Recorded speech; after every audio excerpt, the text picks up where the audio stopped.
Can you just test one time? Test. Thank you. Test. I'm going to do the whole episode in that accent. Okay. Please do. Whoop. And I'm Hayley. And I'm Kat. And this is not classy. We'll leave that in. Okay, go. I thought I was trying. Go!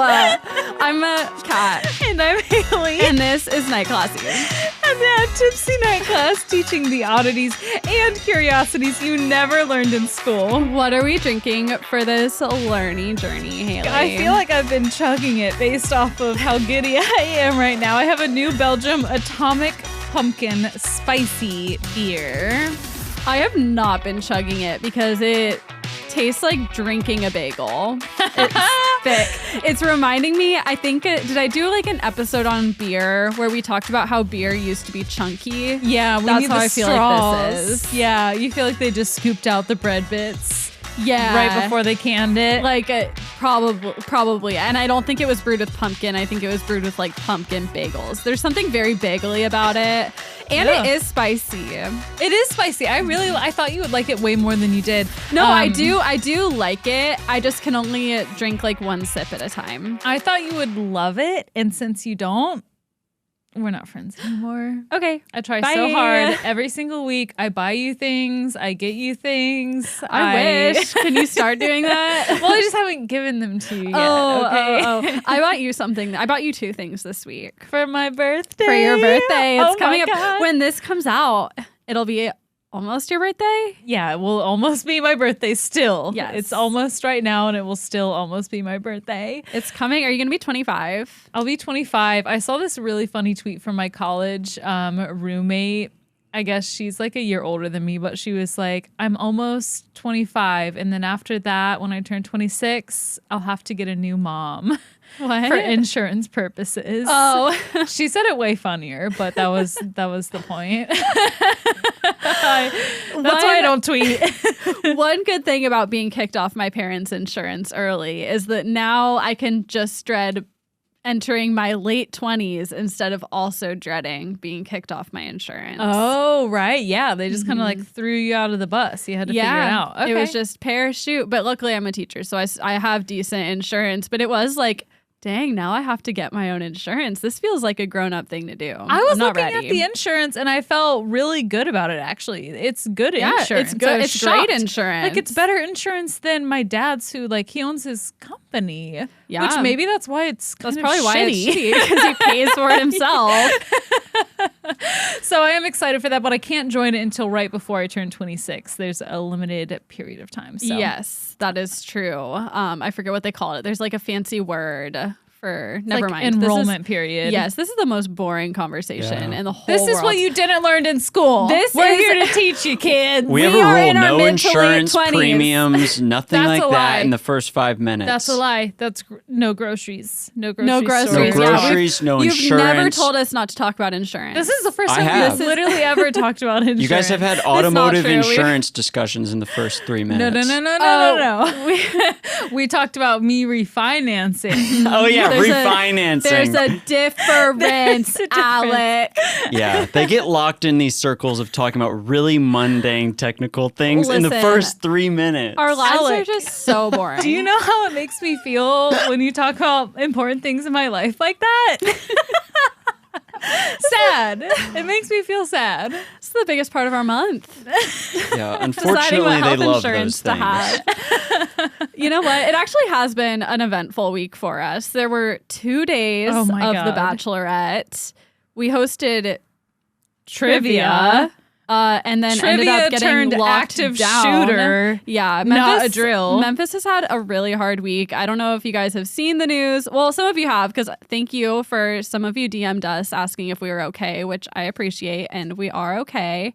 Some people weren't, so it's been pretty like grim and tragic around here, but It has. It's It has. not- This is a hardy city, though. yeah. But it has been tough, and it was scary there for a Yeah, second last week. It was really scary. We were just hosting trivia at the bar, and then the bar manager comes up and he's like, hey, so there's an active shooter. We're going to barricade the doors. And he was driving all around the city. Yeah. It was not like one specific place. And then he was right near where we were. So Yeah, like right near Hayley's house. He killed someone like a block from her house. yeah, when I drove home, I texted you guys right away. I was like, oh my God, there are like at least 20 to 40 police cars all around my apartment. I wasn't sure I was even able to get in, but I was. And then Tommy and I got in a fight because he fell asleep and wasn't answering my like 50 phone calls. You know what? How could he fall asleep when there's an active shooter out and you're not home? How could he not I would wake fight up? too? How could he not wake up to Yeah. the 50 phone calls is what I want to know. That,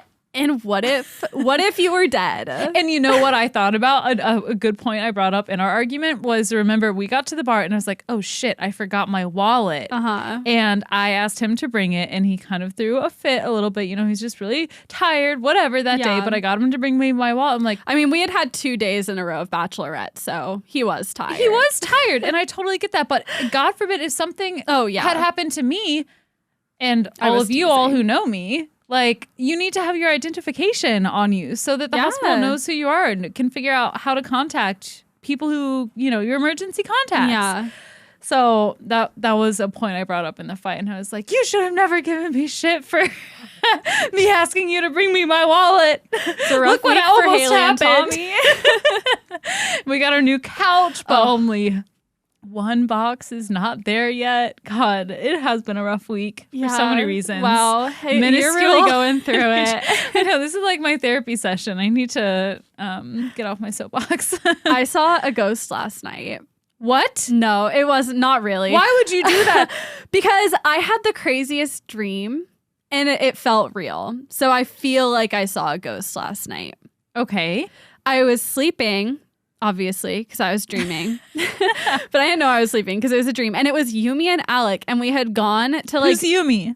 Yumi, my best friend Yumi, Yumi and Alec, and we had gone to do like a photo shoot in like a rich neighborhood. Like we drove out to like a neighborhood with big houses, and we're like those annoying people taking pictures in front of them. Yeah, we would never do this in real life, but it was a whole thing. And these people are having like a birthday party like or something in their yard, like their front yard. And so we're standing there. So there's a bunch of people like to one side, and then on the other side of us, because we're on the sidewalk, and then like where the road is, a little boy comes up to us, and he looked like, you know, in Harry Potter when they show young Snape. No. Okay.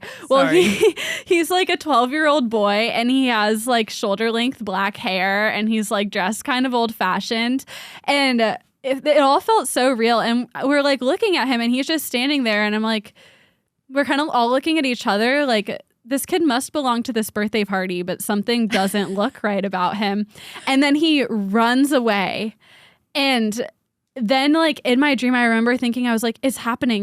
Like I'm seeing like a ghost or a black-eyed child, like finally with my own eyes, it's happening. And then he runs down the street, like to the end of the block, and like vanishes. Oh my God. And then Hayley, my entire body felt like a shockwave went over it. And I snapped awake, and like I was covered in goosebumps. And like it was the creepiest dream. Like it all felt so real. And in my dream, like I was so conscious of it, and I was like, I'm seeing a ghost. So spooky. Yeah. Also, I think that's your future child. You just described to me your future child. Hopefully. Maybe it was one of those things where you meet your future child, you know, like they come to you, their soul does. Yeah. Yeah. I like, kind of like it. Well, he looked like Snape, like shoulder length. Like he was pale and like kind of not that cute and had shoulder length black hair. I think your kid will be cute. I hope so. But who knows? You know, but they say people with attractive parents are ugly, and Alec and I are both beautiful. That checks out. So maybe we'll have really ugly children. Yee. I mean, it'll be okay. Yeah. I'll love them anyway. And then when they find their partner, you'll know that it's true love. Yeah, I won't have to worry that someone's using them for their looks. You won't have to go on, what's that show, Mama's Boy? I Love a Mama's Boy. Yes. Maybe that'll be even more reason to go on a show like that, because you'll be like, actually, never mind. Listen, that logic was not I would checking out. never be that mom. because it's just too much work. Like the moms who like baby and cook for their sons after they're a grown adult, that could not be me. I'm doing no one's laundry after they turn 18. Oh my, after they turn 18, my mom had me start doing my own laundry when I was in 4th grade. Laundry's my favorite chore. So I will do your laundry until you're 18, but you do the dishes. I think you were like meant to be a stay-at-home girlfriend. You love cooking, you love doing the laundry. I guess think that's it, maybe. Those are my two favorite chores. Of all the chores, those are your two favorites. I hate scooping the cat box. Who does like it? Sweeping. All the fake liars who are sponsored by Pretty Litter. I do like scooping the cat box better when it's Pretty Litter because there's less to scoop. I prefer it, but I'm not like, I love Pretty Litter. No, scooping the cat box is disgusting no matter what. It is. Can I say, I think we should switch back to Pretty Litter? If you want to pay for it. They're not a sponsor. They're not. I would let them sponsor me for as many jokes as they make about. No, I also love because we switched back to the clay stuff and it's just like overwhelming. I got tired of paying $40 a month when I could be paying $10 a month. For it. Okay, you pay for it. We can switch back to Pretty Litter. Big boy moves. Yeah, Daddy Al over here, deep pockets. He just uses the Patreon money every month, and he's like, "Hayley, do you want me to pay for yours too?" We would never know. Another charge from Pretty Litter. And surely it can't be the cat litter. It's Pretty Litter, jewelry company. Ooh. Oh God. All right. Well, quick plug. Hayley and I are hosting trivia now, and we finally got our trivia schedule for September. So if you are local in Memphis, we would love you to come see us. It's always fun when we can get people we know in the crowd and fill up the venue. It just makes us look good and it makes things more fun. And if you're a stalker, feel free to come. Yeah, we don't care. The more the merrier. Honestly, I'm excited to hopefully have a stalker one day. Just kidding. That sounded really insensitive to people who have had a real stalker. No, I'm just kidding. I'm sorry. Fun. That was not nice. Anyway. Today, when this comes out on September 15th, I will be hosting by myself at Hampline Brewery. I'll be drunk in Miami. Yeah, stupid bitch. So I'm jealous of Hayley. I'll still be having fun by myself. I'll be holding down the fort. You call me. You're like, Hayley, what song should I play next? I can't do this alone. I just play. I call you and you're in a club in Miami, and I just put my phone on speaker up to the microphone and just play the whatever club this song. Sounds good. It's like Pitbull and DJ Khaled. On Wednesday, September 21st, we'll be at Old Dominic Distillery drinking some vodka. I'm excited to get a good vodka soda. Can't wait. Hell yeah. And on Thursday, the 29th, we'll be at Hampline again. And we'll also be at Hampline on the 22nd. So double whammy that week. Back to back. Back to back. So yeah, come see us. And that's all the plugs I got. Yeah, I don't have any either. You did a really, really good job plugging the trivia, though. Thank you. Impressed, honestly. Oh, quick other plug, though. Wow. We want to shout out our new Patreons, but we can't until you respond to your Patreon DMs because we need your pronouns and we need permission to say your name on the show. So please do that.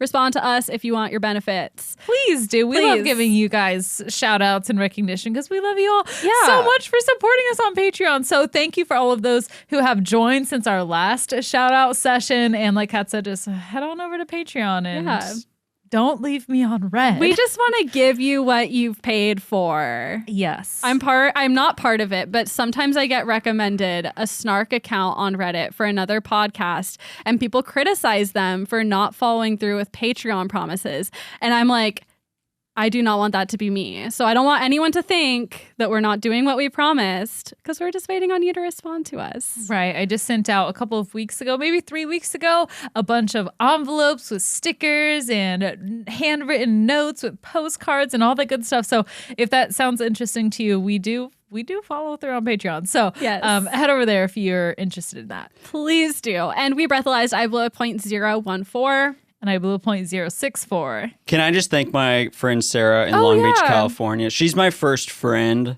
that has joined Patreon. So thank you, Sarah. Thank you, Sarah. so much, Sarah. That is really nice of you, and you did not have to do that, but we appreciate it. Welcome to the Patreon family. I'm excited to meet Sarah someday. I was supposed to go to her wedding, and then Alec gave us both COVID. Right. That feels like it was so long ago, too. Yeah. You guys I love are that you went all... from like the victim who gave me COVID to like you stopped. You like gave us COVID. Yeah, you had it too. And granted, Alec was supposed to be in that wedding, so it was definitely worse for him to miss it, but I was still angry. Yeah, it was. I wanted to go. I didn't even realize that you said gave us COVID. I thought it was as good as done. Okay, it was his fault though, because he went to Podcast Movement and didn't wear a mask. That's true. That's Yeah. true. What are you going to do? Wear a mask? We can't go back in time. We all make mistakes. If anything, Sarah's the victim. Yeah. It's her wedding. Actually, Paul's the victim, her husband, who Alec was supposed to be a groomsman for. Victims. Yeah. Yes, for sure. So thank you, and Thank we're you. sorry. And Also, we're not sorry. anti-mask. Just No. at that time in that year, it was like, kinda up in COVID's the over. air. Yeah. And then it swelled back. So Yeah. just to clarify, No, Alec fully realizes he should have worn a mask, and he paid the ultimate price. Lessons were learned. Yeah. That's the nightclub. That's what you can't learn in school, folks. Okay, anyway, I'm going first. No, you're not. Yes, I... Oh, You shit. have a 0.01. God This damn it! happens Every fucking time. Okay, go ahead, Hayley. I go second. for a math teacher, it just amazes me. And for how smart you are, it's every week. I don't know. I feel You think it's golf. for me, in my mind, it's like the person who blows the lower number wins. And just in the Why? way I rationalize it, I don't know. That's just like you want to blow the low number. But in my mind, also the person who gets to go first wins because I like going first. So then I can like get it out and then I can just sit back and listen for the rest. So I think there's a disconnect on like, oh, what's a good number and what it means. You just need whatever the rationale is, which you can't seem to explain at all. No, I'm sorry. You need to flip. You need to flip it. see, I know the rationale, which is you went first last week. So she has this innate impulse to even it out. Yeah, Which- I'm I think trying to that's cheat your like innate impulse, Alec. actually. Yeah. Which That's what it is. I feel Alec the always- same innate impulse. Alec wants us to cheat on the breathalyzer He's like, every time. You feel like you need to do what's right Yeah. and take turns. What Yeah. if while I sleep, he's like hypnotizing me? Like you and Hayley will take turns. Yeah. Take turns. Flip flop, flip flop. Yeah, I don't want to relitigate flip. this, but if you're a new listener, I think they should just switch each week so it evens out. But they do this breathalyzer thing. It's a nice gimmick. I get it. It's And fun. if you're a super new listener, then we decide who goes first by using a breathalyzer after having a couple of drinks, and whoever blows the higher number, for example, 0.064 over 0.01, goes first because they are considered to have the higher blood alcohol content. I need like a flashcard, and the only thing that's on the flashcard is two breathalyzer numbers, and then it says who goes first, and it's just the same flashcard over and over Oh again. my God, we could train you, give you Yeah. like little treats every time Oh my you get God. it right. Can I have a treat? I'm so hungry. Yeah, Actually, I I'm have not gum. because no, I should not chew gum while I'm podcasting. You But shouldn't. I ate like I have one of those giant boxes of goldfish crackers, like the Costco ones that Yeah. I keep in my classroom, and for children because it's a children's food. But It's not a children's food. I mean, It's a food children like. Yeah. And I also I eat most of it, but I ate a lot of it today because I came here straight from work and I was starving. And so I just like ate handfuls of it like a monster as I drove here. Yeah, I had a nasty combo of puffed Cheetos and candy corn. So That's not nasty. That's like my dream breakfast. it was really good. Don't get me wrong, but I'm scared for later. The digestion is going to be I feel like those things are tragic. easy to digest. There's been something wrong with my stomach lately. Okay. So we just Well, will not I'll talk pray about that for you anymore. tonight. Thank you. Okay, are you ready? Yes, finally. All right. Well, I am going to take you on a learning journey today and tell you about how one man in the Wild West got turned into a fashion statement. I didn't know what you were going to say. I turned into A goat? Like, I A thought goat. it A was ghost? a ghost. I didn't know where it was going. How one man showed up in your dreams as his child form last night. Yeah, it really, like, I hate when people tell me about their dreams because it's like, that's boring. I don't care. But Yeah. that dream was special. It was different. It felt real. It felt interesting to listen to. Okay, good. As someone who often hears about other people's dreams and, sometimes they're interesting. That one was actually interesting. Thank you. Good. Last night, I have no idea what I dreamt, but it was also a weird one. And I vividly remember being like, this is a weird dream while I was dreaming. So it was What a if little we had bit the of same dream? lucidity. Yeah, we could have. Maybe it was at the birthday party. Maybe. No, you were there at the photo shoot with me. That's true. we're taking night classy technically, we pics. were at the birthday party. We were By being- near the birthday party. Yeah, Yeah. around. Yeah. Okay. Well, All right. anywho. Adjacent. So this man, his name is, or he's referred to as Big Nose George. Oh. Who is Big Nose George? We don't really know. Some sources say he was born in France near the border of Switzerland. His full name being George Parrot, also known as Big Nose George, Big Beak Parrot, George Manus, and George Warden. But historians can't agree that any of those were his actual name or that George Parrot was his actual name or that he actually was from Paris. So he's kind of a mystery man. But what we do know is that he ended up being in America. He was a horse thief and a train robber in the 1800s. Okay. I love that everyone was a horse thief and a train robber back then. Yeah, it was like either you were a bandit or you were a loser. Yeah. There's no in between. You were like riding the rails or you were horse thieving. Riding the rails or fucking up the rails, really. Yeah. There is no alternate. Yeah. I said that weird. What's happening? I don't know. Am I having a stroke? Do I sound Maybe. normal? I sound normal, breathe. right? We're recording after work on a Monday, and we drank beers, I think, on empty stomach, so it might be a little loose. Maybe that's it. Might be a little loose. Yeah. Yeah. I had quite the day. I had a pretty chill day, but The kids what are you gonna do? really stepped into Monday with a vengeance. Alec is like, shut up about your life. Nobody cares. Oh, hopefully I can cure it with this learning journey. So George and his pals worked around Powder River country. They would rob pay wagons, get stages of cash shipments. They would steal passengers' money and their jewelry. Also, at one point in time, Big Nose George claimed Ohio as his birthplace. So we don't really know, but OH. I am. The first time he legitimately pops up in history was in 1878 when George and his crew completely bungled a train robbery. And I just have to state my appreciation for the word bungle. I think it's so funny. And you know how some words just don't match what their description is? This one does. This one is a perfect match. It just makes my brain, it's like fireworks in my brain. It's true love. Wow. It is. Happy for you and bungled. Thank you. The gang targeted a specific car they knew was carrying a lot of cash, but just there was a lack of cognitive prowess in this group, okay? The group decided to wrap some loose railroad spikes to a telegraph wire, and then they were going to hide in the bush, and as the train was approaching, they were going to yank on the telegraph wire and derail the train.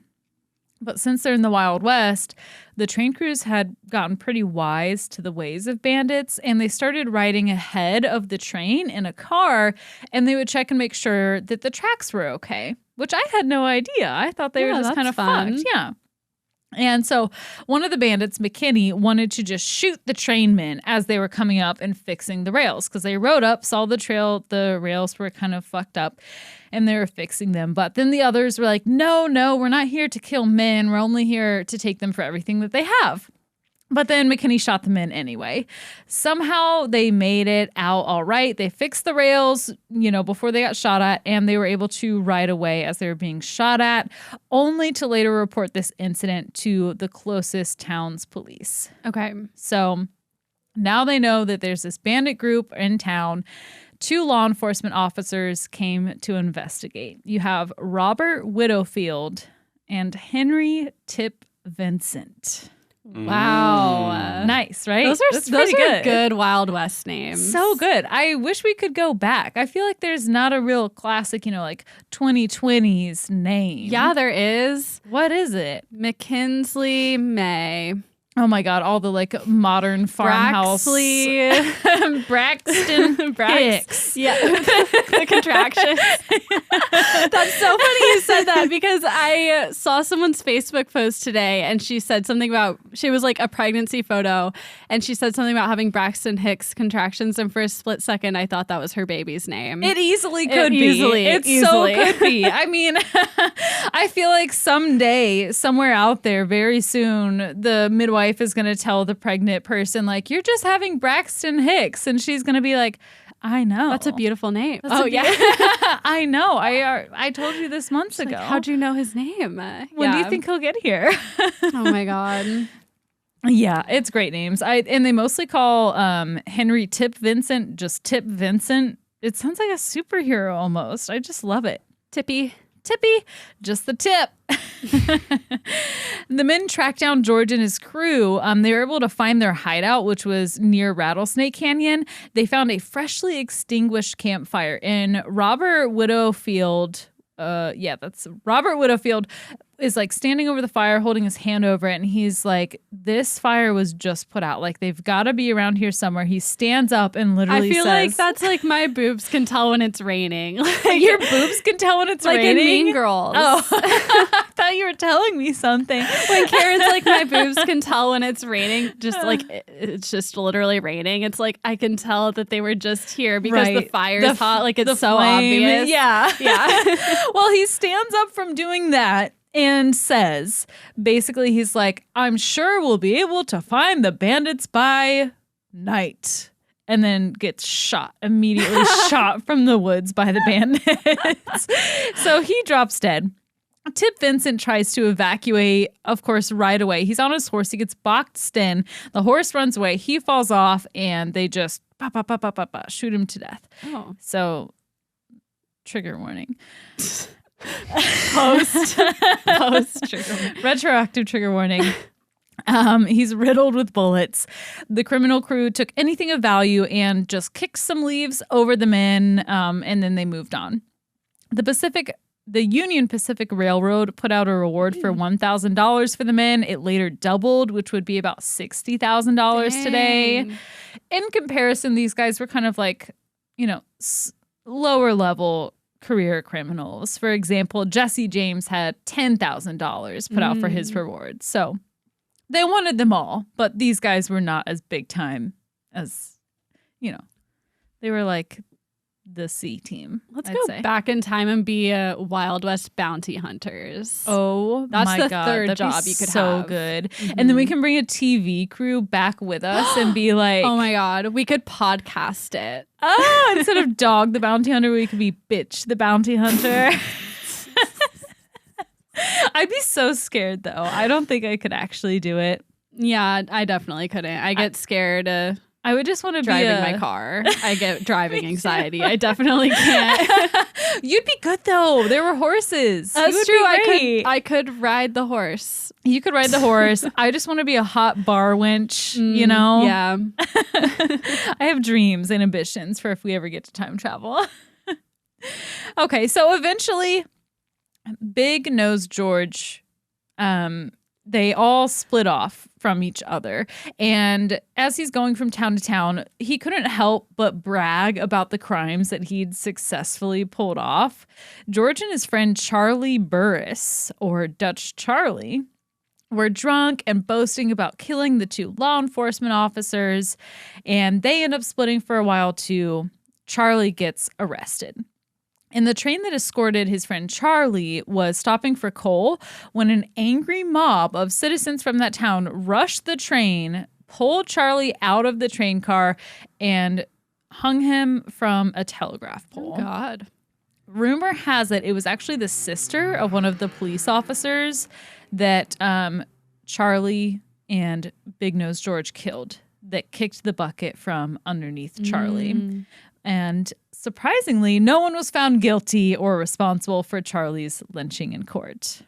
Well, yeah. Who's going to be on that jury? You know, it was probably the did same it. people who did that crime, if you will, Yeah. taking the law into their own hands that were serving on the jury. Meanwhile, Big Nose George is getting super bold. He went so far as to rob the U.S. Army. He got away with that, but Big Nose George could not keep his mouth shut. There's also a picture of Big Nose George. I don't know if you're wondering what he looks like. His nose is pretty big. And that is the first picture. We'll put these on Instagram. One moment. But I think there was an abundance of He angry, kind of looks like Tommy. you know? He looks like Groucho Marx, like big mustache. Yeah. I think it's just the mustache. Could be. Tommy does have a big nose, though. Yeah, that guy's nose isn't that big, though. Well, if you saw him from the side, he's got a okay. big Well, he nose. just does his hair and mustache like Tommy did for a time. Yeah. Yeah. I think it's the mustache. And maybe the eyes. I don't know. Maybe the bone structure. Yeah. Maybe just the whole thing. The aura. Yeah. What's his sign? Is he a Cancer? So anyway, that's Big Nose George. So you can kind of have a visual if Thank we're you. talking about here. He couldn't keep his mouth shut about his accomplishments. Eventually, George is arrested based on the gossip, the talk of the town that officers hear people talking about, which George started. So it's not even really gossip. It is news. It's word by mouth. So like I said before, there were just a lot of angry people, I think, in the late 1800s. And basically the same thing that happened to Charlie almost happens to George. Okay. So as George is being transported to jail, another angry mob pulls him from the car. And this time George pleads for his life. He's like, please, please don't kill me. He admits to all of his crimes and no one kicked the bucket from underneath him. Like he's so close to being lynched, but they don't. The crowd figured that since he admitted to everything there was no way that the court wouldn't find him guilty. So they're like, okay, we'll let justice do its thing. We'll let the court rule and we'll let you continue on your way. But as soon as he arrived to court, he claimed that he was innocent and would not admit to anything more. It was his word versus theirs. Of course. They should have just done it. But George was found guilty soon enough and he was sentenced to hanging. So they set the date for George's execution, April 2nd. Can't hang someone on April 1st of 1881. But if there's one thing that George was not going to do, it was going to be letting the government kill him.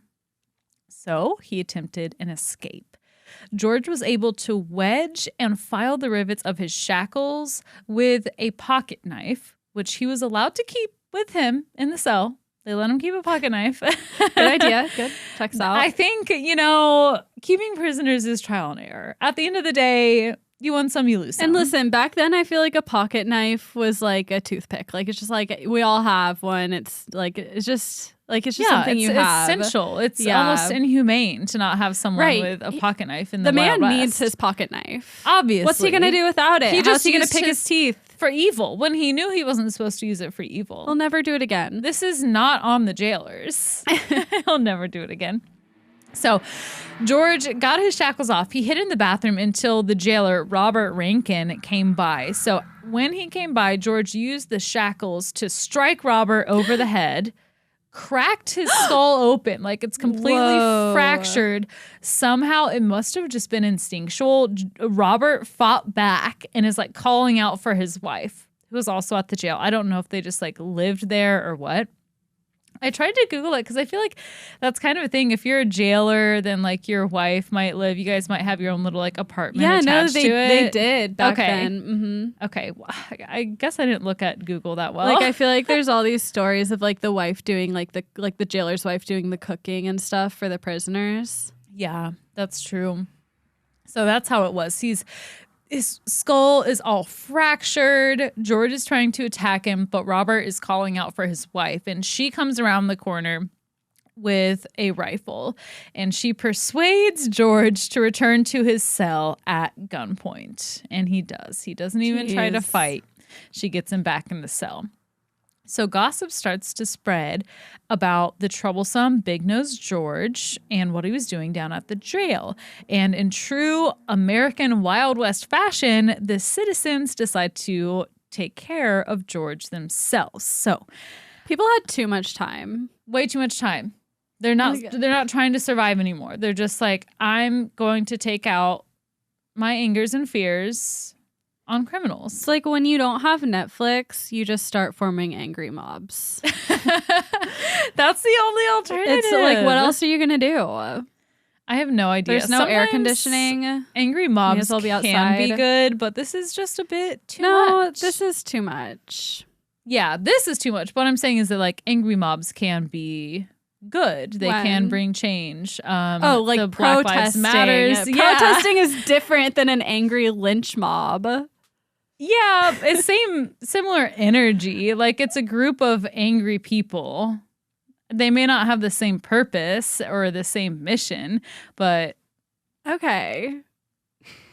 just are they Think you're completely drawing some different? dangerous connection. I mean, I'm totally for protesting. I Yeah. fully support all of the No. protests. I know what that- you're trying to say. Yeah.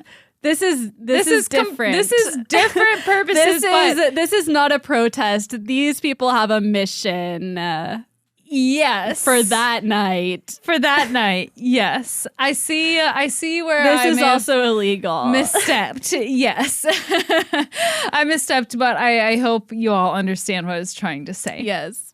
All right. So, an angry mob forms outside the jail, and they planned on taking care of him themselves. Men in masks burst down the doors of the jail. They steal Robert's keys as he's just trying to recover, with his skull busted open. Yeah, maybe you should form an angry mob to go give this man some soup and an ice pack. Why don't we do that? Somebody run to Panera. Yeah. He needs mac and cheese in a sourdough bowl. And probably some beer because Yeah. anesthesia is not a thing yet. Oh, get that man an Atomic Pumpkin spicy ale. He needs it so bad. It probably would be too spicy. It might make his brain bulge a little bit more than it already was. Oh, but just make your brain bulge? I don't know. It seems like it would have all the flavor sensations. Spice, I think, would probably bring some inflammation, Maybe. Not that, I guess maybe if you poured it directly on the brain, not that. Anyway, I'm getting slap happy. Okay. So they enter the jail. They drag Big-Nosed George from his cell. And George is really excited to see them because he's like, What? You all came here to rescue me. What? This man is so dumb. These people had just tried to kill you yesterday. Literally yesterday. What? They're just wearing masks. He just has no object permanence. The people in the masks have to be new people. Yeah, they're there to rescue them. So Also, I'm scared to see what masks in the 1800s looked like. They were probably really scary, like the vintage Halloween costumes. I don't want to know. I just No. picture a triangle, almost like a pillow sheet with just two eyes cut out, So, almost the like Ku a Klux Klan. Yes, exactly. Yeah, I mean that's pretty terrifying. yeah, fucking awful. But George is all for it. He gleefully goes out of the jail with them. Turns out not rescuers. They're just a handful of people from the larger crowd of over 200 citizens waiting outside the jail for George. It's like friends. He's in his lack of object permanence, he's like, I don't know you, but maybe I could. And they had clearly never lynched anyone before. It took them several tries as they botched the first two attempts to hang Big-Nosed George. And, when you hang someone, it's supposed to break the person's neck fairly quickly. But they ended up just tugging on his ears What? wrong. His ears got super irritated. Yeah. They almost ripped his ears off. Why were they ripping on his ears? They didn't know how to tie the noose. And then the second time it wasn't tied right and it was a little too long. His feet could still touch the ground. So he was doing a little tippy toe. Okay. But third time's the charm. The third attempt, George was begging them at that point just to shoot him. But finally, he was hanged from a telegraph pole. They were so mad at him for killing the law enforcement officers and all the wrong he had done. They let him hang for a couple of hours before the undertaker brought him down and began the burial process. Legend says Big Nose George's nose was too big to close the coffin. That's just, you've already lynched him. We don't need to burn this man. Excess force was needed to close the lid and needed to be nailed shut. Oh my God. And they're like, and we used the bones from his nose as the nails. We had to break this man's nose to get him in the ground. Yeah. But before the final nail was put in the coffin, 2 local doctors stole George's body. Why? They stole his body because, it was 2 doctors, Thomas McGee and John Osborne. These names are just immaculate in this lesson. Anyway, they stole Big Nose George's body, put him in a whiskey barrel because Dr. McGee was motivated to study the criminal brain because his wife was deemed criminally insane after a few too many horseback riding accidents. She was criminally insane as soon as she got on a horse for the first time and became a horse girl. I would say maybe that, but also after you fall off one time, they say to get back on the horse, but should you really? Should you? Yes. But I guess they didn't have helmets Not to the point, yeah. I think post-helmet, get back on the horse. Yeah. Pre-helmet, go relax. Yeah, just find a new hobby. Have a lemonade on the porch, sis.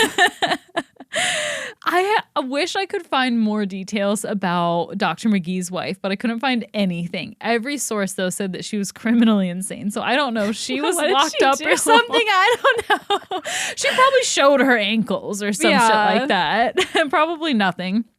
But he only wanted to help his wife. So they wanted to study Big Nose George's brain to figure out if there was a way to distinguish between the criminal's brain and the average brain and see if there was something they could do to help the doctor's wife. So the top of George's skull was sawed off, and Dr. McGee gave the skull cap to his 15 or 16-year-old medical assistant, Lillian Heath.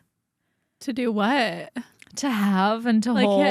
Use as an ashtray in her house? Yes. What? Literally, yes. Literally? That's what she did? She used it as an ashtray, a pen holder, occasionally a doorstop. Look, I'd like to sit here and say I wouldn't do that. Oh, but I would absolutely do that. You know you would. It would be that would be the most prized possession. Oh, I mean, it's like I have my possum skull out. Why not put a human skull next to it? Why not add that? Mm-hmm. Yeah. And it's like the 1800s. There are no rules. Literally no rules. Seemingly there are no rules, for good or for bad. So Heath was actually the first female doctor in Wyoming. Fun fact. Oh, wow. And she'll come back into our story a little bit later on.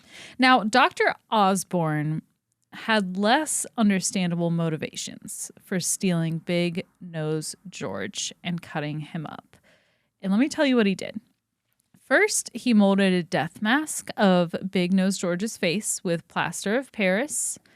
And then he skinned George's thighs and his chest, including the nipples, and sent it to a skin tannery in Denver. No. Why?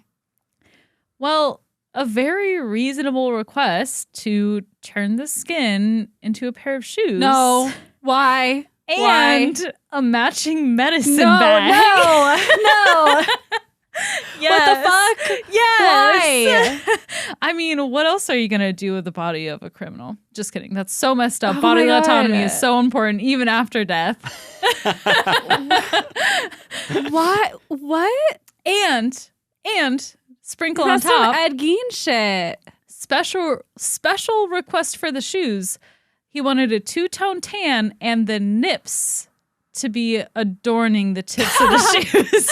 Okay, if you're gonna do this, That's a good idea. The tanner said, I think the fuck not. Yeah. But he did everything else except for the nips. He made the shoes. If you're going to make the shoes, you got to put the nips at the tips on there. Right. You've got put some tassels on the nips. Keep the hair.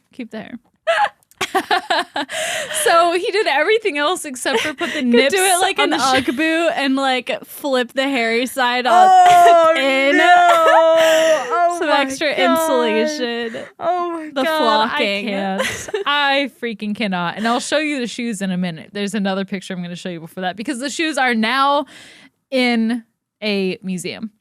Actually, I'll just show you now. You can do the next picture. We'll get to this in just a second. That's when the barrel was found that Big Nose George was kept in. And the next picture his are skull his is shoes. cut in half. Yeah.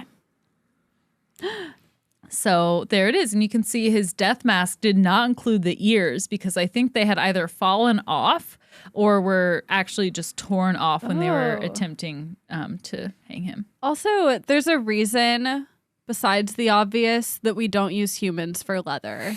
Those shoes are awful. ugly. It looks so bad.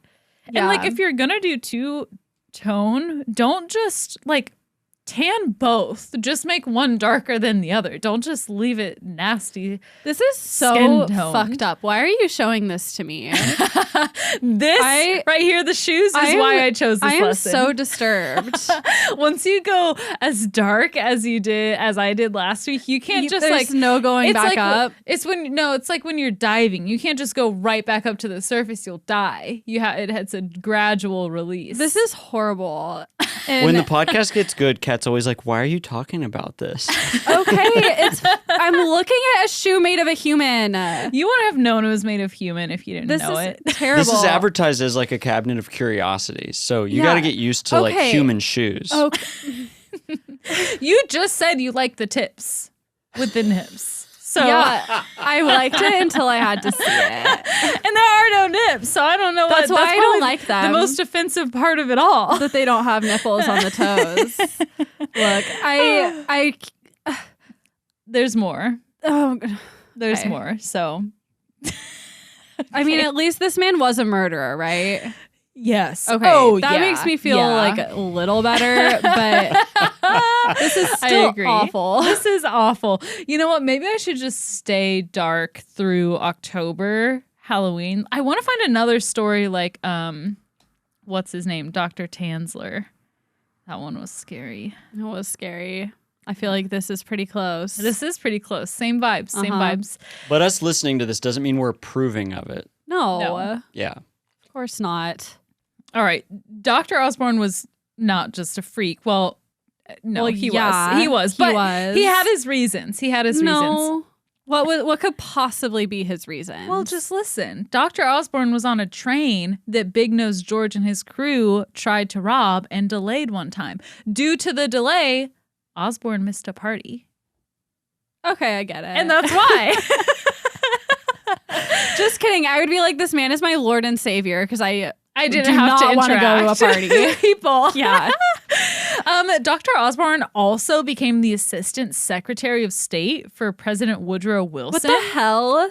And there's Dr. Osborne, I am pretty sure, had a touch of necrophilia, if not full yeah, on. you think? There's a pattern. When the Panama Canal was completed, he wanted to get a hold of Christopher Columbus's remains, put him on a battleship, and send it across the channel for an opening ceremony for the canal.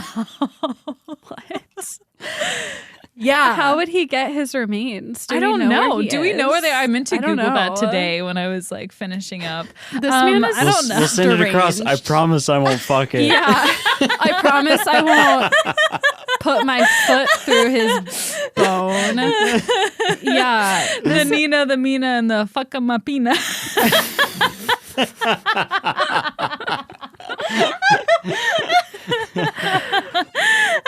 Okay. I love how this story, just like the first half was all right, Yeah, kind and of when you boring. said this man would become a fashion statement, I thought you meant like he wore a cool hat. Yeah, I was hoping that was misleading enough. I hoped you wouldn't guess it. I was waiting for like, oh yeah, he like always wore a blue shirt. And oh, I was hoping you wouldn't catch on. Big Nose George, after they were done offending his corpse, he remained stored in the barrel filled with a salt solution for about a year while they conducted the rest of their experiments. He was eventually buried in the yard behind McGee's office. Everyone forgot about Big Nose George for a long fucking time until May 11th, 1950. A construction crew hit something hard while digging for the Rollins National Bank. They pull it out. It's a whiskey barrel full of bones. There was that skull with the top cut off, like you noticed in the picture, a bottle of vegetable compound, and some homemade shoes. He put the shoes back in there. He put the shoes back in. He didn't even wear them? These are a one-time wear. Well, no, he wore them to that inauguration when he was inaugurated. Oh, I accidentally took that out. Yeah, when he was inaugurated to Assistant Secretary of State. Or no, Mayor, Governor, some shit. He held a couple political positions. Yeah. But yeah, after that, he put it back in the barrel. Okay. Police ended up putting out word about this, and Dr. Lillian Heath, who was now in her 80s, came with the skull cap back to the scene. Of course, the skull cap that she'd been using as an ashtray fit perfectly on the sawed-off skull. Oh my God. And they confirmed that it was, in fact, Big Nose George. Almost everything relating to the story is displayed at the Carbon County Museum, except for the medicine bag, which has never been found, and we don't know where the nipples are either. And that is the tale of how one man became a fashion statement. My sources are the story of how the skin of Big Nose George was turned into shoes by Adrian on Ripley's Believe It or Not, the Wikipedia page for Big Nose George, Legends of America, Big Nose George becomes a pair of shoes, and Big Nose George, Wyoming Bandit by Wild West Extravaganza. Thank you. No, thank you. All right, thank you. Next, let's hear from our sponsor. Hey guys. If you need something to pick you back up after that episode, do not fret, because we have a whole backlog of episodes that you have not heard yet, unless you're already on Patreon. Yes, so we used to record substitute episodes where we'd have someone come on and teach us a lesson. Oftentimes it was a comedian or another podcaster, and they just did a bang-up job. So if you want more content and more lessons, you can find that there. And we're recording new episodes. We're about to record a double feature of trivia. And you guys know we're hosts for trivia now. Not only do we host it, but we participate in it. And I'd have to say, us participating in trivia is probably more entertaining than us ever hosting it will be, just because we're doing trivia on the episodes that we did a long time ago, like over 2 years ago. A long time ago. Alex here to tell us what episodes we're covering in our next Patreon Night Classy Trivia. Yes, so this month we are covering episodes 13, 14, and 15 of Night Classy, and then because we're doing a double feature, we're doing 16, 17, and 18. Do you guys want a little preview of what these topics are? Yeah, tell us the topics. Okay, these are sort of out of order, but we've got Mariana's Web Part 2. Classic. Which, Classic. as we know, is the worst episode we've ever done. So tune in for that. Rando Nodding.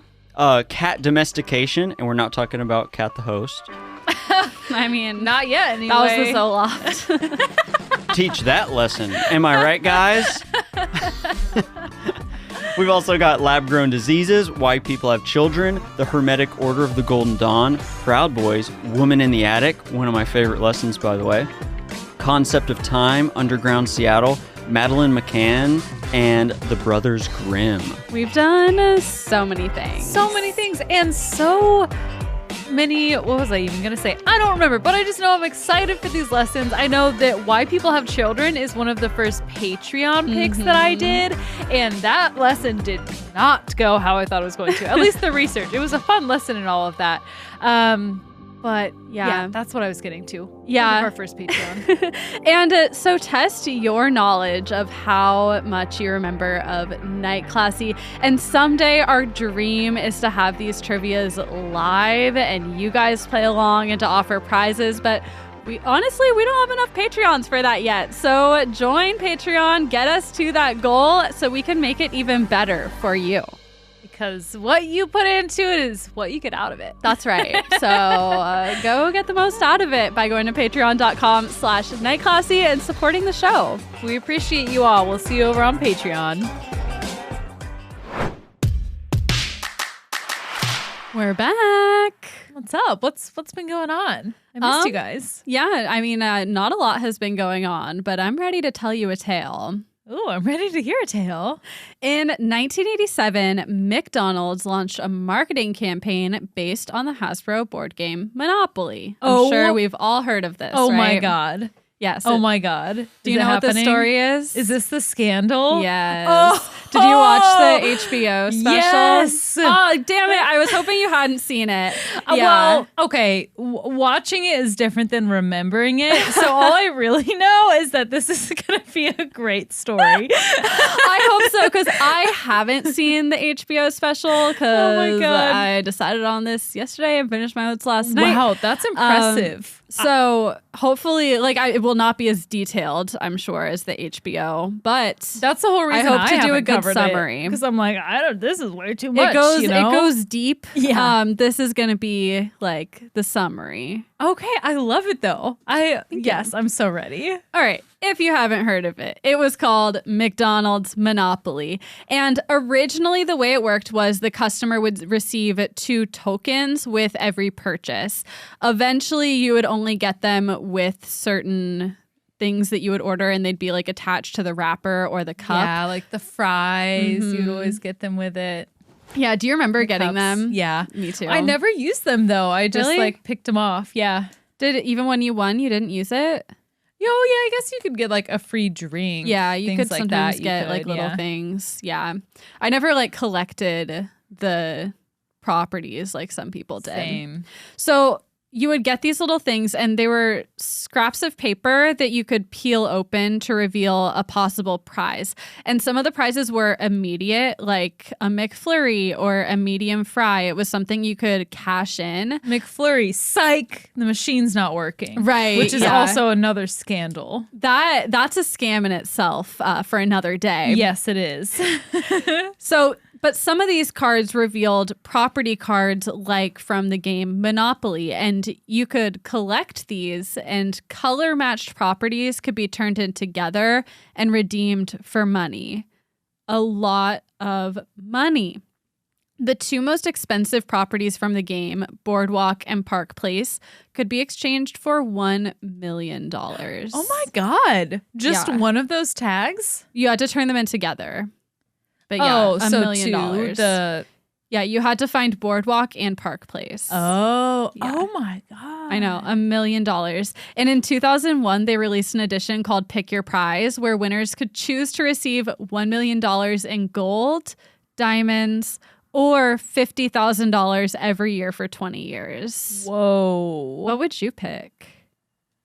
It was... Wait, okay, tell me the choices again. You could have $1 million in gold right now. Okay. $1 million in diamonds right now, or $50,000 a year for 20 years. I'd probably do $50,000 a year for 20 years. Yeah, I probably would too, but I feel like that's what most people would pick. And there's probably some tax reason, maybe you'd get more out of it if you did the gold or the diamonds. I don't know. I'd have to talk to someone who knew things. Yeah. And then you'd have to be how you can't just sell $1 million worth of gold to one person. I feel like you have to trade that into the bank, right?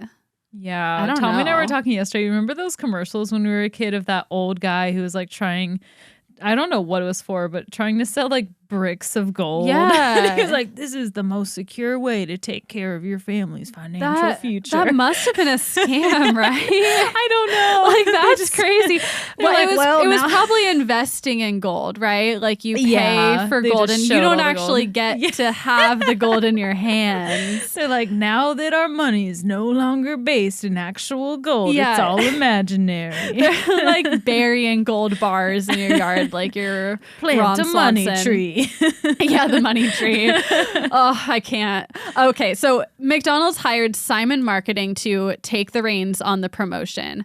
Of course, with so much money on the line, there were certain security measures that had to be put in place to make sure that the winning tickets were distributed evenly around the country and that all customers had a fair and random chance to win.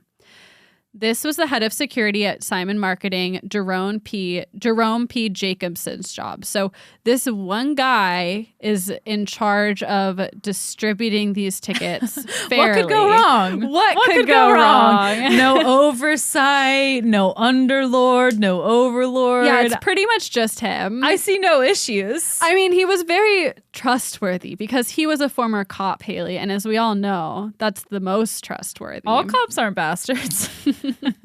So Jacobson was a former Florida police officer, and he had to leave the force because of a wrist injury. Oh, I thought you said a risk No, injury. I was like, that would isn't it make more isn't sense. living risky? Especially being a cop. Yeah, being a cop, that's a risk injury in He and had of to itself. quit because he was scared. No, he injured his wrist somehow. I don't know what happened. And after this, he moved to Georgia with his wife, Marcia, and began a new career in security. Jacobson would watch the winning pieces be printed, and then he would personally take them, put them in a vault until he was ready to take them, seal them in an envelope, and then fly around to different McDonald's factories and hide them in the packaging. So he was literally Willy Wonka hiding golden tickets. Oh my God, the power one must feel. I Also, know. I picture it when SpongeBob, I think, is teaching Squidward how to make Krabby Patties, and he has like the pickles and puts the face on with and the like ketchup tucks and them in with tucks the it in. cheese. I mean, how could you not feel like that when you're just like, I imagine him taking these like $1 million stickers and just like sticking them on like a cup every now and then at the factory. I don't know exactly how it works. It's like one for me, one for you. One for me, one for you. Yeah. So a big part of Jacobson's job was to make sure nobody stole any of the pieces. And he took this really seriously. He would even inspect workers' shoes to make sure they weren't like hiding them in their socks. Oh my God, I'd be like, I can't. I really can't. And he'd be like, why? Just take off your shoes. And I'd be like, okay, there's this whole thing. My feet got wet and then my shoes were wet. And then I was at this concert and they were wet for too long. And now these shoes stink. And, I And can't now take them my feet off. are covered in plantar warts. You really don't want to see this, man. It's like, okay, just go. You're like, yeah. There were actually safeguards in place to make sure Jacobson didn't steal the tickets himself. There was an external auditor, so an auditor working for a separate company that followed Jacobson. I keep wanting to call him Jacob, and then I want to call him Jacobson, while he was delivering the winning pieces. And her job was to basically watch him, not let him out of her sight, make sure he didn't do anything suspicious. And the packages of winning cards were sealed shut with tamper-proof seals. So when they were delivered to the factory, they needed to be sealed with a special seal, and that was proof that they weren't messed with. Okay. But then it was very clear that those were the winning ones because they were all special. Well, I think that they knew. I don't really understand it either, because what some articles made it sound like is he was like opening the packages and like sticking them on. But I think what was actually happening is he was just delivering like a sealed envelope of special ones to the factory, and then they would open it like he would see them open it, you know, they would see that it was sealed, and then they'd open it and put them on random rappers? I don't know. If I had exactly. any working memory, I'm sure I would know the answer. Yeah, I'm sure the documentary explains Very this. clear. The articles were all pretty vague, They're like, haven't we watched it. didn't, like, TBH, we didn't watch the documentary, so that's what all the articles say. Yeah, a lot of the articles were written before the documentary came out, so they didn't know either. The documentary's like, we made it up. It just sounded good. It's provocative. It gets Gets people people going. All right, so he couldn't open them because they were sealed. But then, Hayley, a miracle happened. A gift from God. Jacobson, oh my fucking God, received a box from a supplier by mistake. He wasn't supposed to get this box. A mistake? What, like shipped to his house? Yeah. Oh. He like shipped to him. I think it probably went to his place of work, but maybe had his name on it instead of the company. So they're like, Jacob? There's no Jacob here. around here. Oh, you mean Jackson? So he opens this box, and do you know what it's full of? Winning stickers. No. It's full of the seals that go on the envelopes of winning stickers. So what this means is now he can open them and reseal them, and it looks like they were never opened. Okay. Yeah. Okay. So Jacobson was making a modest but comfortable salary of $70,000 a year. Pretty good, but could be better. Right. Now, with these replacement seals, he essentially had unlimited access to millions like, of dollars. I can make 70,000 plus some seals. Yeah. What if you just went and pawned the seals like a craft store? This is an artifact. The plan was simple. When Jacobson was transporting envelopes of winning pieces, he'd also take stacks of regular pieces. And, you know, they're stickered shut, so you take them out, you don't know that they're winning tickets until you open them. So the people at the factories had no idea. And the problem, though, was that this auditor was following him around, watching him, making sure he didn't do exactly this. All he had to do was kill her. I mean, he Just probably kidding. would have if she were a man, but she was a woman. So she couldn't follow him into the bathroom. Oh, my goodness. So in airport bathrooms, he would open the winning envelopes, take the winning stickers, put in the joke stickers, the fucking douchebag stickers, take the good ones, and then he had all these seals so he could just reseal the envelope. It looked like it was never opened at all. They made it too easy. It was way too easy. And no one could note that the winning tickets were missing because they all looked the same. Oh my God. Nobody knew it was a winning ticket until it was opened. It was the perfect plan. God, like, sat up in bed and was like, I know exactly who I'm going to test. And it was Jacob Jackson, Jacobson, whatever the fuck. It's hard to say you wouldn't do the same thing. That's fair. If you'd have been there, if you'd have seen it, I bet you would have done the same. I wouldn't. I know I'm not smart enough. I don't think it has anything to do with being smart. I think I'd be too scared to get caught. It's not that smart I'd be of a plan. scared to get caught because I'm not smart enough to come up with a good plan to not get caught. Yeah. I mean, it's hard to have a better plan than what he did. At least maybe just do it one time Yeah. and then move. Go off the grid, Yeah. Costa Rica, some shit like that. I think that's the mistake is he got greedy with it and did it too much. Yeah. So the first ticket Jacobson stole was a Can I say real quick without knowing anything, since you guys sort of know the outcome, like thinking about what I would do, I would try to give the winning thing to like a friend of a friend of a friend Yeah. and get my cut from them where it's degrees removed enough. And that's what he did. Okay. But he ended up distributing a lot of these. Okay. And never mind. We'll Yeah, get into yeah, it. yeah. Great idea. Why didn't I think of that? No, just kidding. No, I would have said the same Yeah. thing if I. Well, no, I just meant like I think I would do it. Yeah. It'd Oh, be hard okay. not to. Like Yeah. it would be Alec, very I can't tempting. picture you doing it though. You're so like by the book. These are the rules. Like, you get upset when there's not a rose ceremony at the bachelor. That's true.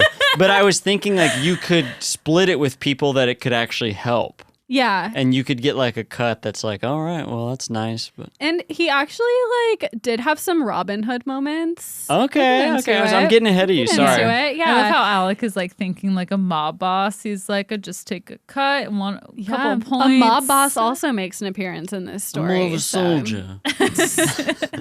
The first ticket Jacobson stole, not sold, was a $25,000 sticker, and he gave it to his stepbrother. $25,000? Mm-hmm.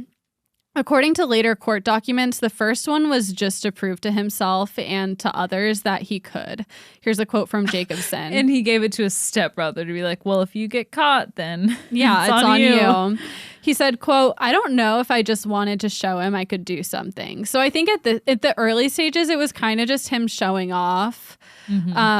And then it quickly devolved. So Jacobson obviously could not cash the tickets himself because the scam would be pretty obvious if the head of security was cashing tickets. Yeah, no one believes in coincidences anymore. You people have no faith. So instead, he would do kind of what Alec was saying, is he would sell winning tickets to people he knew and trusted. He sold $200,000 tickets, for example, for $45,000 to his nephew. So people were paying him like a big chunk of change, like about 20% up front, and then he was giving them the winning tickets to cash. He sold a $10,000 ticket to his local butcher for $2,000. And Jacobson knew he couldn't sell too many tickets to too many people he knew personally because that would look suspicious. He had to sell most of them to strangers. And luckily for him, he happened to meet Geronimo Jerry Colombo at an Atlanta airport in 1995. And Geronimo claimed to be a member of the New York Colombo crime family. God, yes, I remember him from the documentary. Yeah, he's a character. Yes. And he had connections to a network of people ready to buy stolen tickets. Some might call it the mafia. The mafia. Some might call it a family. So now Jacobson could sell tickets straight to Colombo, who then could sell them to quote unquote winners. And he ended up having the same system going with another middleman, a drug dealer named Andrew Glom. So he now is selling to these two guys who are then distributing them. And then once you get it cooking like that, you feel invincible. I would have to imagine, where it's like, well, I've gotten this far. Like, can it really crumble? Right. And it's like, it really only, like it could have kept going, like, you know, but sometimes things just get too big, you know, and there gets to be too many people involved. For sure. Someone's going to tell their cousin where they got $200,000, and that cousin's gonna have a guilty conscience and call the FBI. Like, it's just gonna happen someday. Was that a spoiler? Not really, because I don't know who called. Like, I don't know exactly what happened, but you know, like, you just can't get too many people in it. I'll say this: cooks in the kitchen. When I was saying my scenario, it would have been like one or two people. I make like $100,000 and I'm out. Yeah. But I think it gets addicting. Like, I think that originally I don't even think he sold that $25,000 ticket to his stepbrother. I think he just gave it to him. And then it's like, oh, that worked. Let me just sell a couple of these and make $100,000. Yeah. And it's like, oh, that worked. Let me sell 10 more. Yeah. McDonald's, who can spare that and more. Yeah, you're not feeling guilty. You're stealing from fucking McDonald's. Like, who cares? But to like start with your inner circle and then go to like the mob, it's like those are both bad places to go with something like this. I feel like you could get your college buddies together and be like, who are your most closest friends? And like do some kind of closest friend network. Yeah. Shit, I don't know. I'm talking in circles now. It's difficult to have the perfect plan with this. I feel like, and you can't sell them overseas because it's a U.S. promotion with these specific tickets. I don't know. It's a whole thing. So Columbo and Glom, of course, also took prize money for themselves. In 1995, Columbo even appeared in a televised McDonald's commercial promoting McDonald's Monopoly with a Dodge Viper that he, quote unquote, won. I love that. I love that Like, so how much. fucking bold. And this is his mistake. Like, these are the kind of people he's working with. Like, Yeah. just stupid. He should have known. And if he was smart about it, he would have called Columbo and been like, what the fuck? Yeah, but I mean, who, like, are you gonna chew out a mobster? I'm not. No, I guess he look in the mirror and say, what the fuck, man? Yeah, like, maybe it's a good strategy though, like hiding in plain sight. Like, who's gonna suspect the guy on the commercial? Yeah, You know? hindsight is 2020, but only when it's hindsight. True. And as That was bold, wise. so wise. You need like a holy book. That's like just full stoned of the things thoughts you say. right there. Yeah. And I am not stoned. Let the record show. Just saying, it sounds like something of that, in the same vein. Definitely. So, as bold as this move was, Jacobson and his accomplices actually took great care not to get caught. And that's what allowed this scheme to keep going for so long, like years. Columbo sold a $40,000 piece to a single mom and friend of his wife, Gloria Brown. And he did this exchange with her on the side of the freeway. He coached her to lie about where she lived, claim the prize in a different state. And he did the same thing with his father-in-law, who he sold $1 million ticket to. Whoa. Wait, where did they go to claim the prizes? I know his father-in-law went to New Hampshire. Is it a state building or I think they would go to McDonald's. And then I think what McDonald's would do is have you fill out paperwork and then you'd be mailed your money. Jesus Christ. But you weren't mailed all the money at once. Okay. And it was in checks, I believe. So $1 million in cash, sir. right, here you go, sir, from the McDonald's vault. That's not how it worked. You gotta go I don't know, do something to Ronald McDonald, get your You gotta go suck Ronald McDonald's D before you get your money. Go sit on Ronald's lap. Sit on Ronald's lap. Oh my God.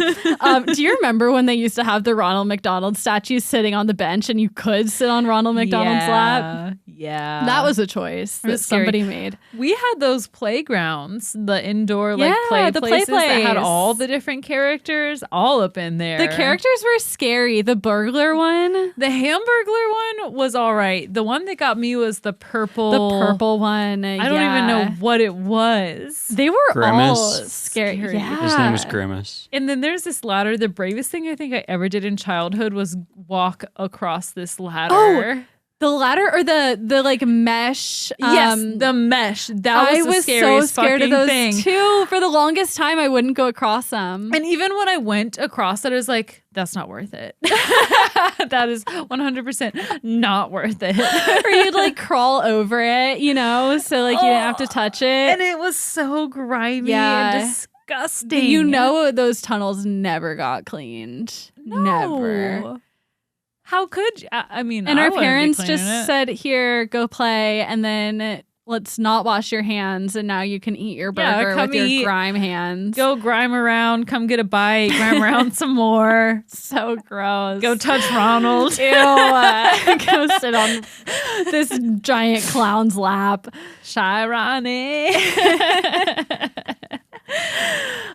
So he had his father-in-law claim he lived in New Hampshire when he really lived in Jacksonville, Florida.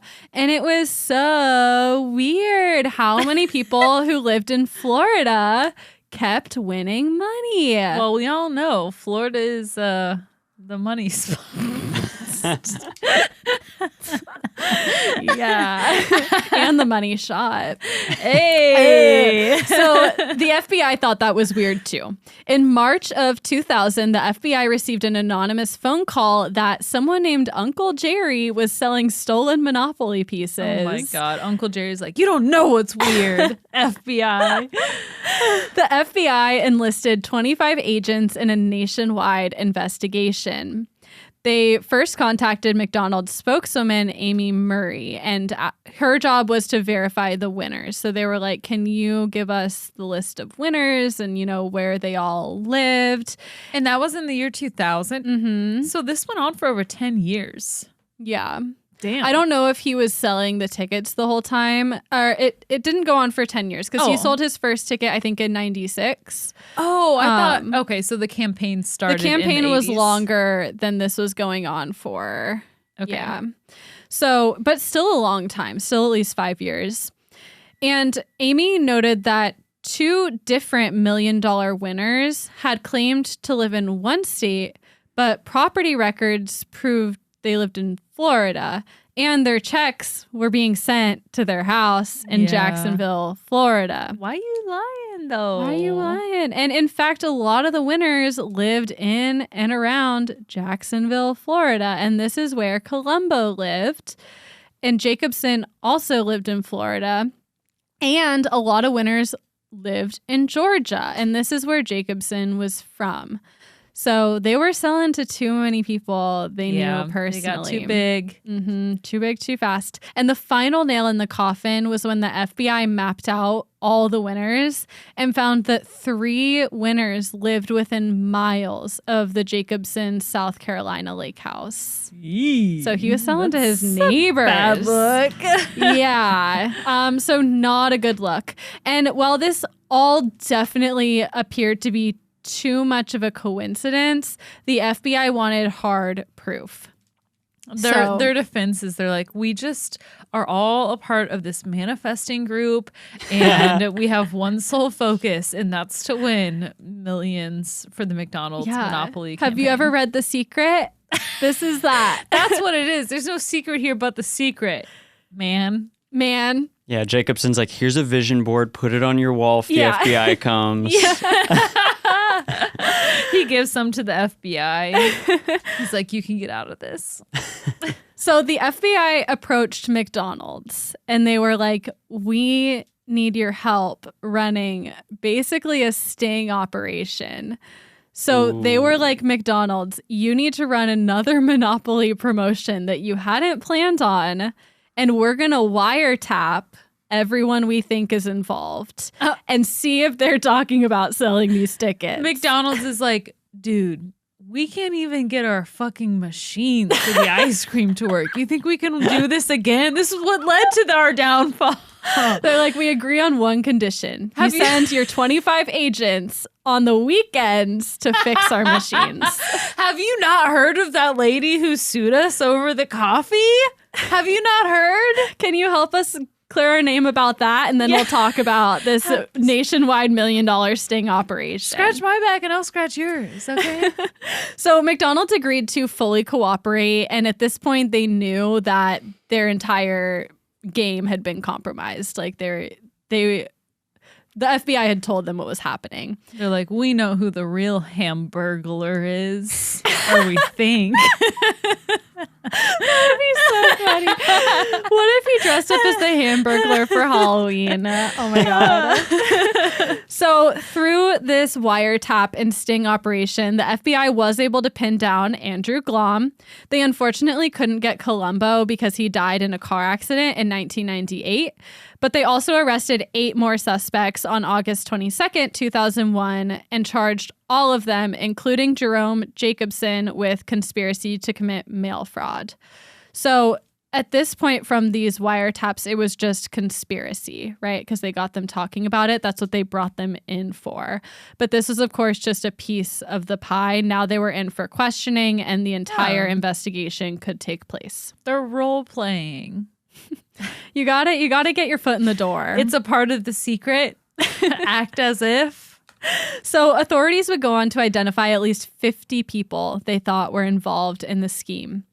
Jacobson confessed to the scam, stating he stole as many as 60 winning tickets and sold them for $45,000 to $50,000 each. Whoa. Earning him a profit of at least $3 million. Oh my God. Yeah. But Jacobson didn't do it for selfish reasons.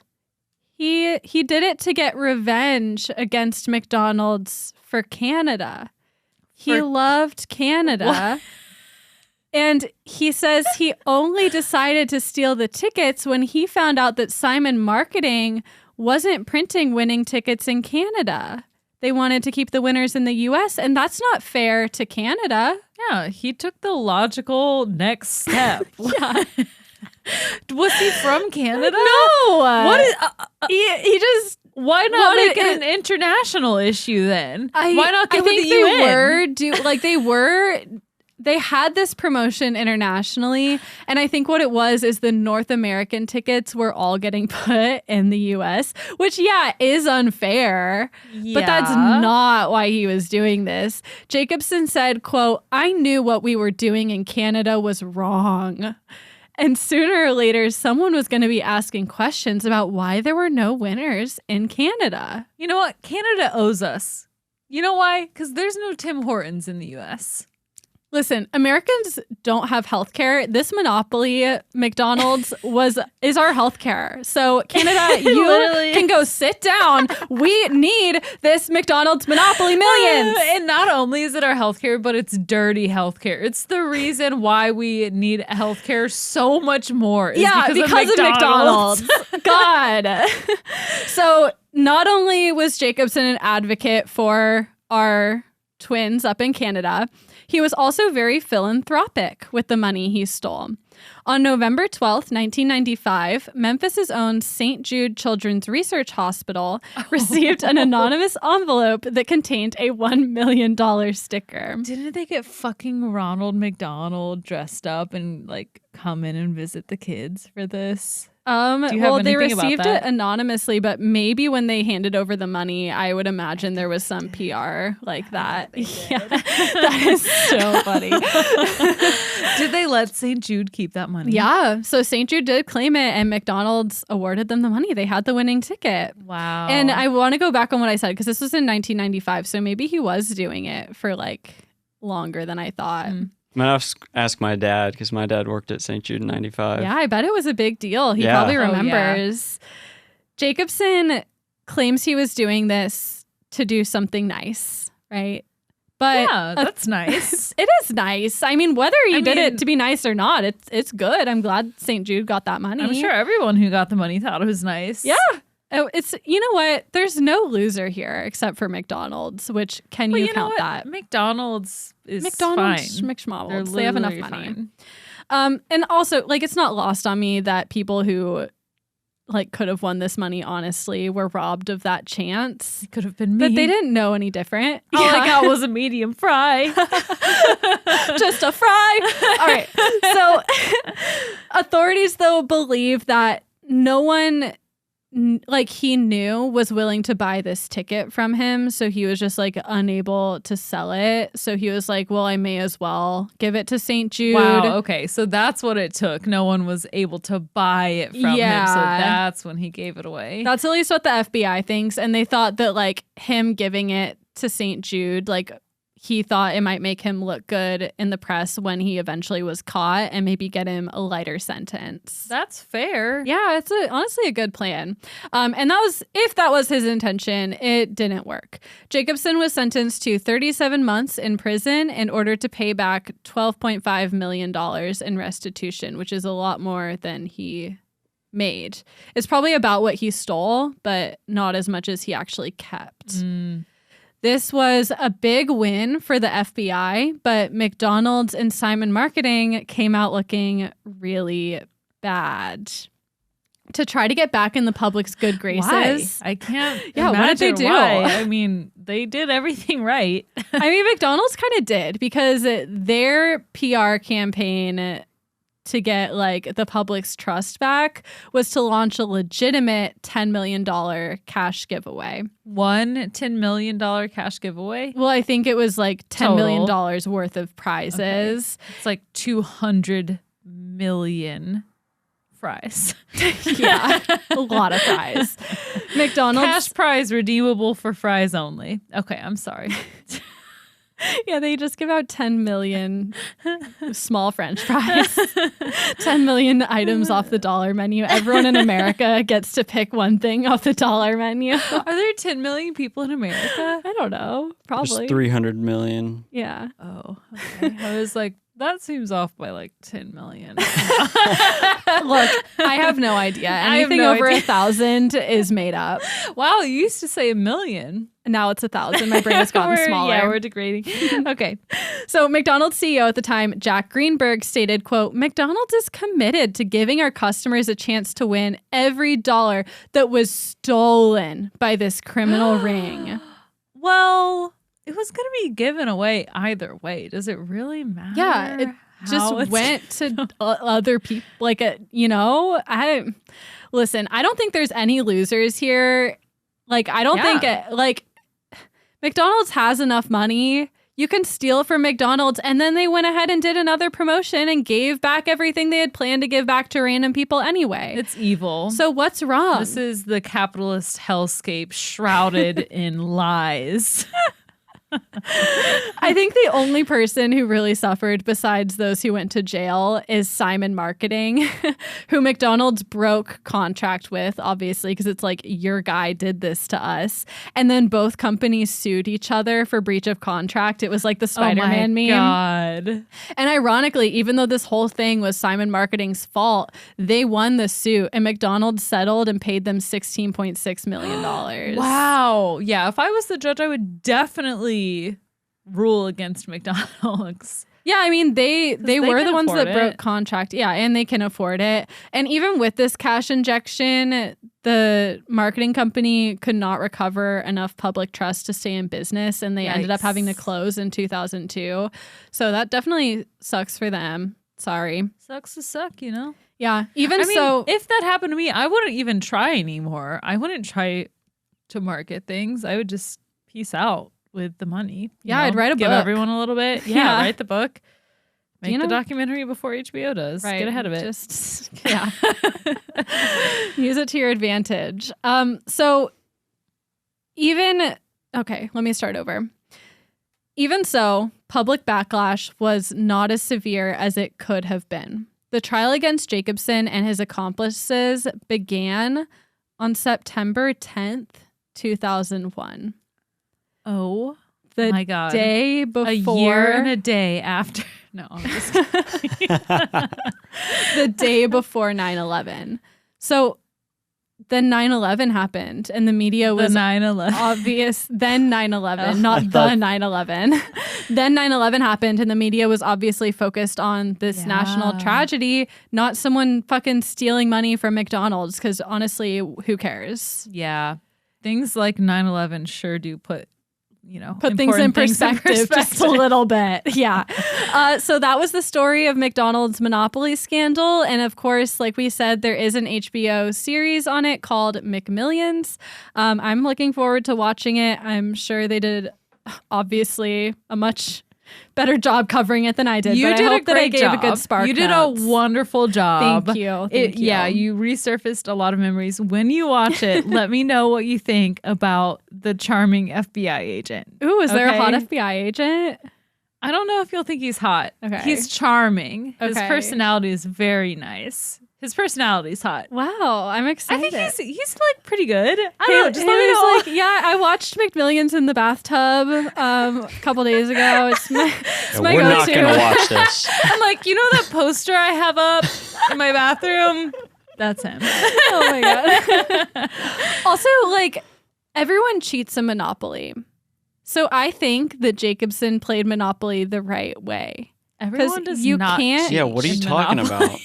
You don't cheat in Monopoly? No. Of course How do you even cheat in Monopoly. You like barter with people to try to get their properties that you need. You That's steal cheating? money from the bank. Collecting a little extra when you pass go. You don't do that? You're evil. This is like her own like family culture of playing the game. I'm known in my family to cheat at games, and In your I do. family? In your family. I just like You're known in to life. win. Actually, it's not even that I like to win. I hate losing. I hate losing. I hate it. So I cheat. Yeah, you're a cheater. You and Tommy are cheaters. Tommy cheats at games. Yes, Alec and I are on the right side of history. Yeah. What's the point? It's more fun if you cheat. Oh my God. Anyway, so I like We're gonna get spoilers. hate I mail like now. to cheat. Yeah. So the sources I used were The McMillions Monopoly Scheme Explained by Nancy Coleman on NewYorkTimes.com, How Did McMillions, Monopoly, and the U.S. Mafia Get Tangled in Scandal by Olivia Kennedy on Dicebreaker.com, How the McMillions Scammers Rigged McDonald's Monopoly Game and Stole $24 million by Tom Huddleston Jr. on CNBC.com, and the McDonald's Monopoly Wikipedia page. that was a wonderful lesson. Thank you. So was much. yours. Oh, thanks. So fun. We're having so much fun, you guys. Wow, I don't like that tone of voice. I'm like a crazy. Like I'm on You're one crazy? today. I'm not crazy. I just like. I think I have some Monday hype. Okay, I can see it now, but at the beginning, maybe not. Maybe you've got like your second wind because you were mean, like, pissed coming into the before studio. Yeah, I came in pissed. You were wound up. It was a hard day at work, so I think now maybe my aggressive energy is bubbling to the surface. Now I have an outlet for it. Yeah, Because, I like you it. know, at work, you got to be calm, cool, and collected. that's right. And here I get to scream into the microphone, into the void. Into the new microphone. Yes. I'm sure it's crisp. Feels in your ears. great on your ears. I finally got a pair of wireless headphones this It's week. life changing. Yeah. I don't know what took me so long. I think I just like don't listen in headphones that much, so I didn't care. Did you get the earbuds or the headphones? I got earbuds. I got the Beats noise canceling Ooh, earbuds. nice. They're nice. And I got the refurbished ones from Amazon. Oh, But they were like brand new. Like the box like just looked a little beat up, like it had been returned. Yeah, if I buy something from Amazon and there's the option to save with used, then every single time. I've never actually no. One time it did go wrong. That air fryer that I got was nasty, but every other time it's worked out really well. So I'm glad it worked for you, I like that we've came full circle talking about boring adult things. guys. We started. Got a book in the show. We started with insurance and we're ending on buying used on Amazon. Before we started recording, Hayley told me she bought ice trays from the not the dollar store. That would have made more sense. She bought ice trays from Goodwill. Oh, They're okay. You can't say ugh if you eat at restaurants because you know what restaurants do? They reuse the forks, the spoons, No, the plates, I don't. all of that. I don't think it's gross. I'm just like, you probably paid $3 for them. That's how much they cost new. No, they're like $12 No, new. Yes, not they are at the ones Target. I want. The ones I want. Did you get the ones you want? The silicone ones? Yes, the Okay. bottom, because if it's all hard plastic, it's really hard to get Oh, out. yeah, and it mine are pisses me off. silicone. Yeah. Were They're they plastic $3? on the sides, push up. $3 silicone on the bottom. each? Or I three think for so. $3? They're from Target. I don't know. They're Okay, cheap. Well, I got 3 for $3. Oh wow, So- that is a better deal. And you're saving the planet Yes. by thank recycle, you. reduce, reuse, recycle. You know what I need to do is go put myself on a challenge to only buy things from Goodwill because I've been spending too much money on shit lately. Yeah, I need to delete my Amazon app. me too. It's not healthy. Ugh, Anyway, okay. well, all We'll right. continue this conversation off the podcast. It will definitely be continued. I'm looking forward to it. Anyway, thank you guys, as always, so much for listening to our bullshit. We really appreciate it. Thank you to everyone who's donated on Patreon. If you want to support the show, remember you can donate on Patreon. You get extra content.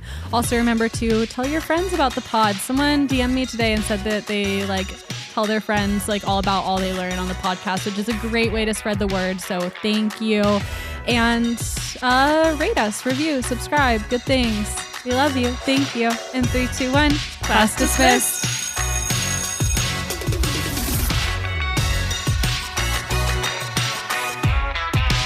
That was a great episode. yeah, that was great. Yeah. I think that was my favorite one yet. Really? Yeah. have to agree. That was awesome. It was definitely fun to record. Especially on a Monday.